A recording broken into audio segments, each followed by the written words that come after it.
What up? What up? What's good? Happy another day that happens to be called Monday.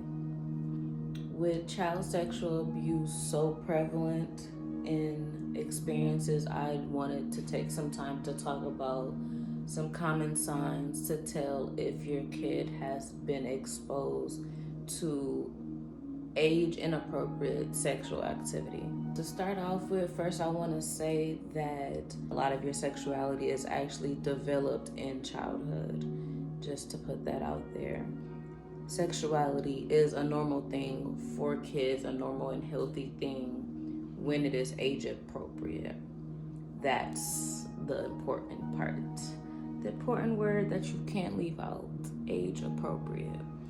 Even in young kids, toddlers, infants, it is quite normal and healthy for kids to touch their genital areas. Now, when to be suspicious of certain behavior is when it seems like their sole motivator in life is sexual activity or sexual pleasure. If a lot of their play is extremely sexual, if they seem to have a older knowledge for sexual activity, that's something to look out for. When kids are angling their sexual behavior towards a much older kid, an adult, or they're sexually aggressive, those are things to also look out for in a kid. If you notice your kid being overly sexual with a younger kid, that is also something to be cautious of in a kid. And when I talk about child sexual abuse, I don't only mean the adult sexual molesters. I also mean kids who may have also been exposed to age inappropriate sexual behavior and is now inflicting that behavior on other kids as well. That can also be in the mix and very, very, very common. A lot of child sexuality includes exploration and not so much the drive of pleasure. So to look to see if your child's sexual curiosity is age appropriate, pay attention to the intensity and how much of a motivator sex and sexual activity seems to be for them. So not only are kids' sexuality very explorative, it's also very mimicked. So that's another way that you can know that your child has been exposed to age inappropriate behavior or content. They will start reenacting behaviors that they see.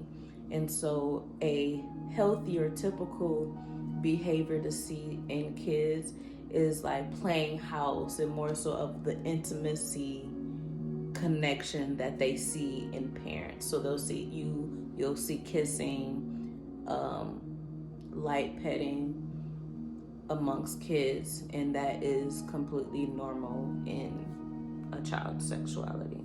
So again, I just want to reiterate, sexuality is a natural thing in children and is something that we are all born with in some way, shape, or form.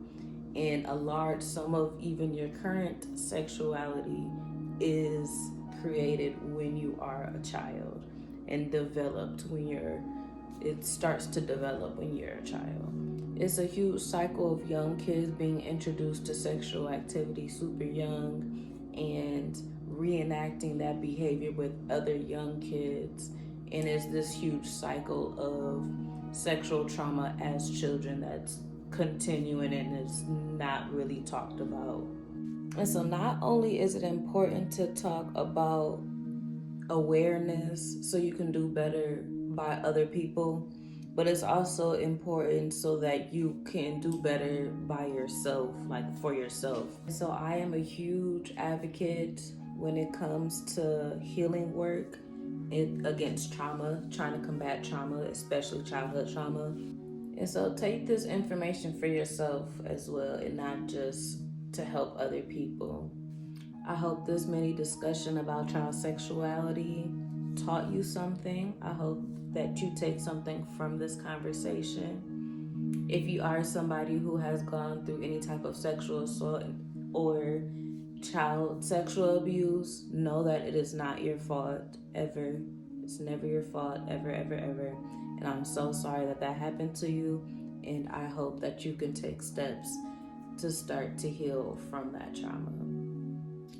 Until next time, though, peace, love, and happiness.